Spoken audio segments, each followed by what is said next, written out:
Pemirsa, terkait perpanjangan restrukturisasi untuk segmen kredit usaha rakyat atau KUR, Ketua Dewan Komisioner Otoritas Jasa Keuangan OJK, Mahendra Siregar menyebut tidak akan menerbitkan aturan atau POJK baru.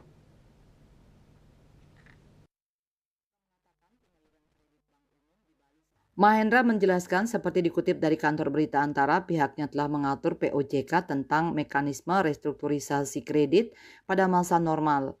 Aturan restrukturisasi kredit masa normal tersebut telah diatur dalam peraturan OJK atau POJK nomor 40 tahun 2019.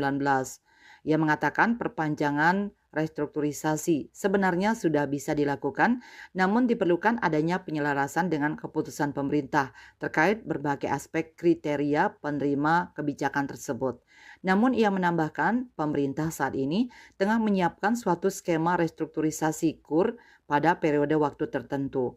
Adapun Menteri Koordinator Bidang Perekonomian Airlangga Hartarto sebelumnya menyebutkan pihaknya sedang mengkaji opsi perpanjangan restrukturisasi kredit terdampak COVID-19 hanya untuk KUR.